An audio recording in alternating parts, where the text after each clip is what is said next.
They do everything country to win and have so people ruling this country. Your Excellencies, all of you, I think. If we don't forget, Vice President, South Africa's Party, thank you very much. Please. And our keynote speaker. So you know when a minister is invited to give a keynote, you have a stalwart of a personality like JZ coming to give the keynote. I'll only keep my remarks as brief and short as an old man's dance. Sweet and short. It was not. It was not like the oppressors who have made us to be something else. These were comrades who said we cannot be ruled by other people in the manner in which they were. They decided to take over their rights, and they are correct. And this, in my view, is a final destination of the Africans, for us to be free, for us to rule the manner in which we want to. Objectives in management, finance, and accounting, marketing, law, degrees like years. We are producing graduates who can compete anywhere in the world. Chancellor, we are however not complacent. We shall continue to push ourselves to the very relevant global context. We've come with COVID-19's aftershocks, ongoing wars, climate threats, and economic uncertainties. Ghana, like many nations, is engaged in peace negotiations, national leadership, and continental diplomacy, offers lessons of resilience.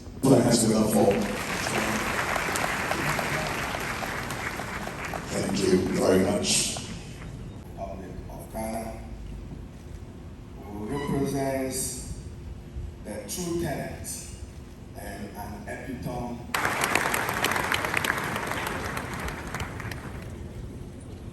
Chancellor Dr. Kufuor, Harry Lawson Abanu, Council Chair,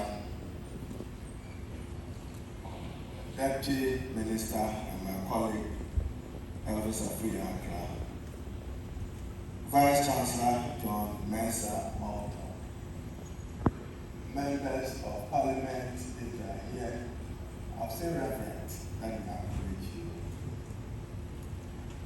And you should listen, is it? President Jacob Zuma, former president of the Republic, and our keynote speaker. So you know when a minister is invited to give a keynote, you have a stalwart of a personality like JZ coming to give the keynote. I'll only keep my remarks as brief and short as an old man's dance. Sweet and short. And then also from his modest foundation to his transformation today as an academic center for excellence and innovation. So now I recognize the proud students of UPSA. Welcome. On behalf of President Mahama and the government and people of Ghana, President Jacob Zuma, I say Akwaba and a welcome to Ghana. Enjoy the usual Ghanaian hospitality. Feel at home whilst away from home. I trust that your delivery on the choice of today's theme, the geopolitics and geoeconomics of de-dollarization, BRICS currency strategy, lessons for Africa's common currency and beyond, is not only timely and appropriate, but even for us in Ghana, we have seen instances where the dollar has suffered some epileptic falls sometimes. But to President Zuma, today you will find answers to the paradoxes of African resource endowment. You will find answers to those questions. How can cocoa producers import expensive chocolates? How can global products import expensive producers import expensive sugar? And how can tomato producers import expensive tomato paste? And how can uranium expensive coal jewels? I do not intend to take the wind out of the sleeve of the keynote speaker, rather than to end that if Africa was to trade amongst itself, the trade volumes would be significant and we can boast of sustainable development for our country. So again, can Africa trade in currencies that are acceptable to us? Is it that we cannot trade in the Chinese yuan or the Japanese yen or the Korean won? I leave the answers as we listen to our keynote and guest speaker, Jacob Zuma of South Africa. And to all invited guests, my honor and pride to welcome you all and our guest speaker to this ceremony. I thank you all.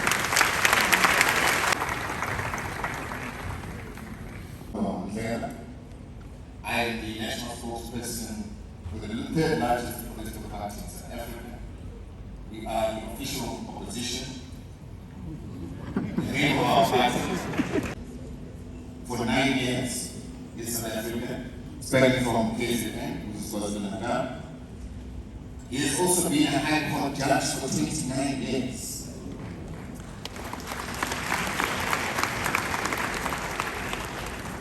And might I say that with 29 years, he has been.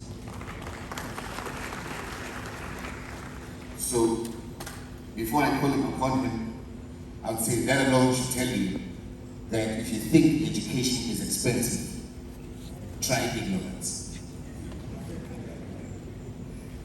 Let me call upon to speak to yourselves and to read the President's statement, Dr. John Thorpen, and upon him concluding reading the President Zuma's statement and speech, he will then introduce President Zuma to come and address yourselves in the question and answer. Dr. Thorpen, Deputy President of Umkhonto we-Sizwe.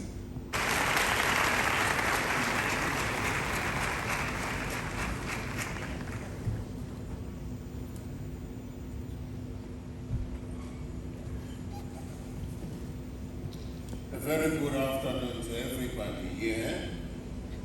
May I take this opportunity, first of all, to thank the program director. Thank you so much for giving us this opportunity to deliver this lecture. May I also thank President Zuma for allowing me to do this on his behalf. Finally, thank you. Program Director, Your Excellencies, esteemed colleagues, distinguished academics, students, and fellow Africans. I bring you warm revolutionary greetings from South Africa, and I thank the University of Professional Studies, Accra, for inviting me to deliver this important lecture under a theme that touches on nothing less than the destiny of Africa. We gather in Ghana, the home of Dr. Kwame Nkrumah, who taught us the following, I quote, "The independence of Ghana is meaningless unless it is linked with the total liberation of Africa," close quotes. Stand here many decades later, and I say to you, political liberation was achieved, yes, but economic liberation remains unfinished business. We are free in flag and anthem, but our currencies are hostage. Our political independence without economic independence is slavery in disguise. Africa's transition from slavery, centuries of transatlantic slave trade, in which millions of Africans were uprooted. Africa does not need aid. Africa needs strategic allies, not aid. The BRICS Bank, as the most powerful instrument of BRICS today, is the New Development Bank, commonly known as NDB.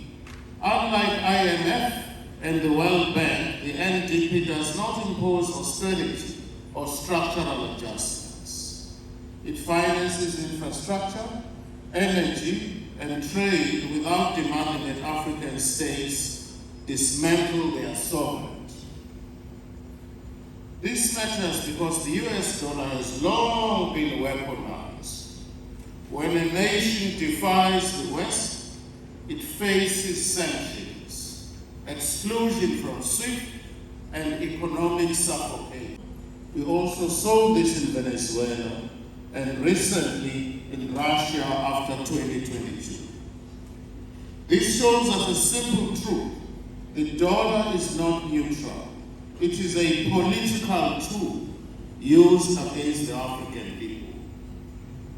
The NDP, coupled with BRICS, pushes for local currency trade, which is the first real shield for nations seeking independence from this coercive system. The dollar is not money, it is a chain, and de-dollarization is the key. The cost of Western dependency. Let me speak frankly. Africa's dependence on the West is a form of slow debt. Let me repeat that. Africa's dependence on the West is a form of slow debt. That's what it is. We export minerals and crops at the lowest prices, only to buy them back as manufactured goods at 10 times the cost. We face tariffs on our exports, yet we are lectured about free trade. We borrow in dollars only for our currencies to collapse under exchange rate manipulation. And when we resist, coups are sponsored, leaders are assassinated, and sanctions are imposed upon us. This is not partnership at all. It is exploitation of the West order. The BRICS currency strategy offers us an escape from this reality. By setting trade in our own currencies, we can bypass the tyranny of the dollar. We can trade African oil for African grain, African gold for African technology, without involving the currencies of those who colonized us. African foreign currencies. A common African currency would reduce costs, expand markets, and build true African economic independence. Gaddafi's legacy. Muammar Gaddafi dreamed of a gold-backed African diamond. He was assassinated not for oppressing his people, but because he threatened dollar supremacy. His blood is on the hands of those who fear African freedom. His dream must therefore be resuscitated one day. It is political. It would make Africa a negotiating bloc. South Africa and Ghana have signed over 24 bilateral agreements and memoranda of understanding covering critical areas such as trade, investment protection, double taxation, defense, transport, agriculture, ICT, arts and culture, and most recently, a visa waiver agreement for ordinary passport holders. These are some of the issues that are covered by the bilateral agreements between the two countries. In 2019, this cooperation was further elevated to the Binational Commission, commonly known as the BNC, at the presidential level, thereby ensuring structured follow-up and accountability. The significance of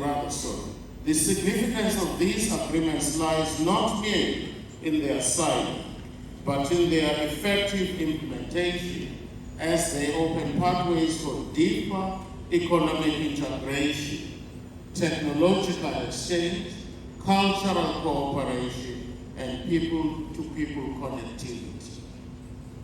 The Umkhonto weSizwe Party recognizes that Africa's liberation is incomplete without strong intra-African solidarity, and will therefore continue to agitate for a robust and action-oriented diplomatic relations between South Africa and Ghana, ensuring that these instruments serve the real needs of our people, advance Pan-African unity, and resist external manipulation of our continental partnerships.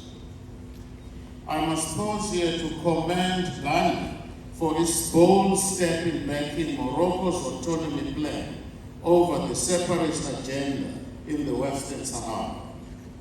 Some may disagree, but I say Africa must not be divided of the outsiders. The era of balkanizing Africa to serve foreign agendas is over. By prioritizing stability and integration, Ghana has once again placed itself at the forefront of Pan-African leadership. The Morocco Atlantic Initiative, launched in November 2013, aims to connect the landlocked Sahel to the Atlantic Ocean through infrastructure development and regional integration.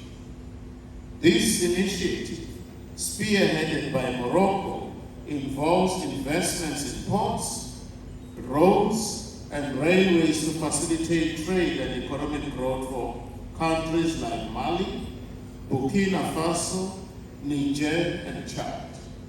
The initiative also seeks to foster cooperation in energy, security, and other areas. The initiative aims to transform the economies of Sahel countries by providing them with access to Atlantic and fostering regional integration.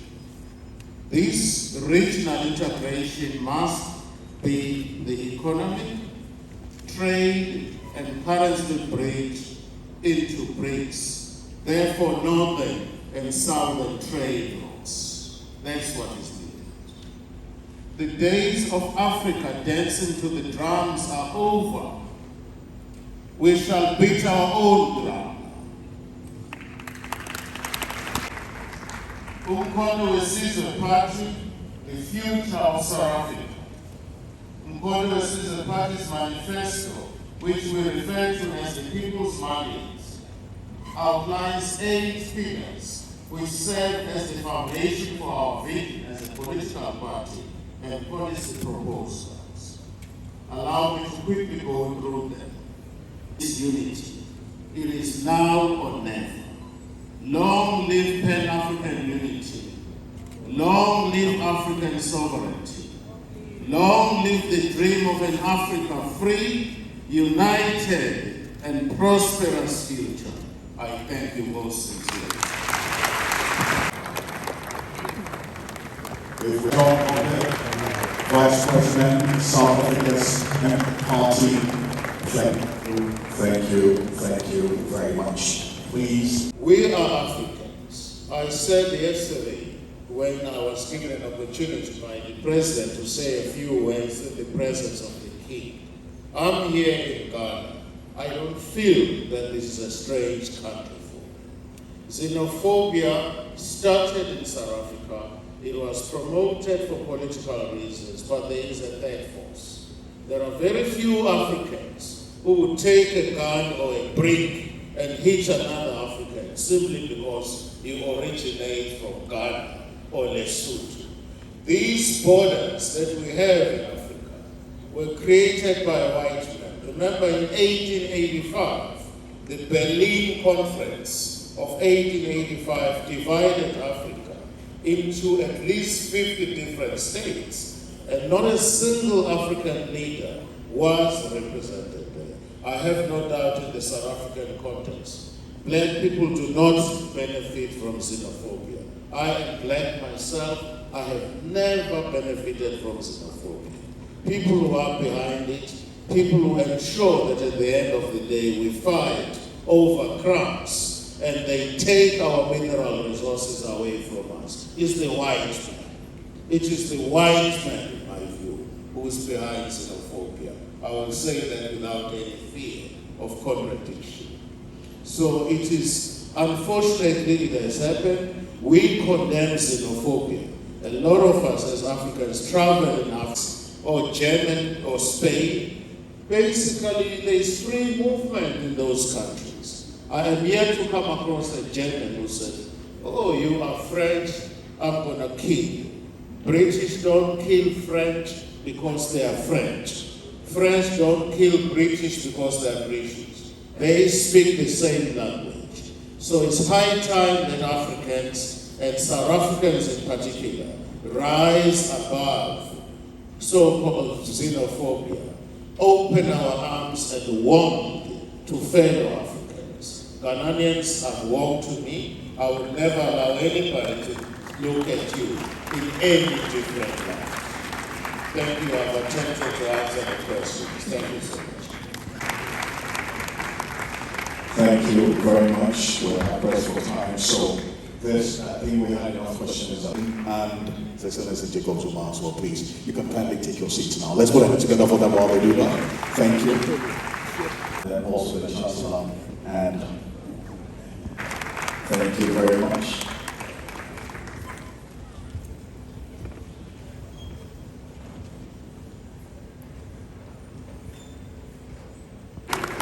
Thank you. On the continent, thank you. We also have our smoke.